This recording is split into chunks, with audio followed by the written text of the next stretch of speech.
सबसे पहले ये पैगाम आता है, शाहजहां के चैनल को सब्सक्राइब करना मत भूलें। एक छोटे से गांव के कच्चे मकान में 5 बहन भाई रहते थे। बड़ा भाई कामरान, जो बचपन से ही संजीदा और जिम्मेदार था। दूसरा भाई फैजान, शरारती और सबको हंसाने वाला। तीसरा भाई अली, पलाको और हाब देखने वाला। सबसे छोटा भाई रेहान, लाडला और रोने धोने में माहिर। और उन सब की जान बहन मरियम। बचपन ये पांचों अक्सर सहन में खेलते, कभी गिल्ली डंडा, कभी कुंचे, कभी छप छपाई। रेहान जब हारता तो रोने लगता, ये तो धोखा है, मैं नहीं खेल रहा। मरियम इसके आंसू साफ करके कहती, छोटे, तुम्हारे बगैर खेल अधूरा लगता है। सब हंस पड़ते और खेल फिर शुरू हो जाता।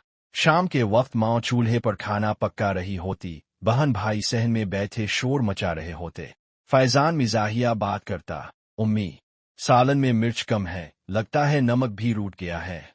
कामरान गुस्से से कहता, चुप करके खा, हर वक्त मजाक नहीं। मगर आखिर में सब हंस हंस कर लूट ओट हो जाते। जवानी वक्त गुजरा और सब बड़े हो गए। कामरान ने तालीम अधूरी छोड़कर नौकरी शुरू कर दी ताकि घर चल सके। फैजान अब भी हंसी मजाक करता मगर दिल में फिक्र छपी रहती। अली किताबों में खो गया, मास्टर बनने के ख्वाब देखने लगा।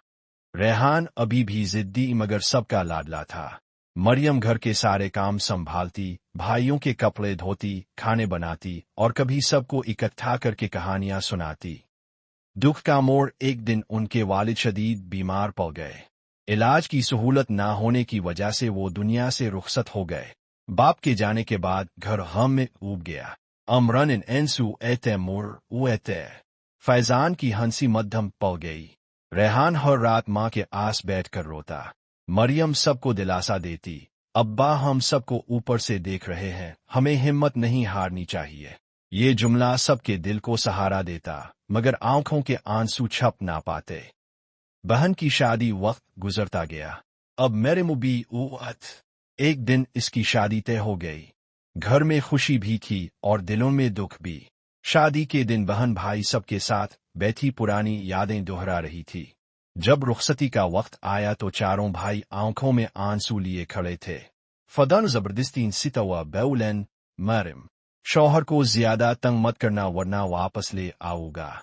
सब हंसे भी और रोए भी। रिहान बन की कुला लिखर्ज और काथौरून लिगो। मरियम ने इसके आंसू साफ किए और कहा, छोटे, फिक्र ना कर, बहन कभी बहन से जुदा नहीं होती। रशद मिशा। वक्त का सफर साल गुजरते गए। कामरान की अपनी फैमिली बन गई। फैजान अब भी सबको हंसाता रहा। आले असूल में सिर बिने। रेहान अब समझदार हो चुका था मगर बहन की कमी इसे हमेशा महसूस होती। जब भी मरियम मैके आती तो घर फिर से कहकहों से भर जाता। वही बचपन की बातें, वही शरारतें दोबारा जिंदा हो जाती। रेहान अक्सर कहता, मरियम तुम आई हो तो लग रहा है घर फिर से मुकम्मल हो गया है। अंजाम और सबक एक दिन चारों भाई एक साथ बैठे सोच रहे थे।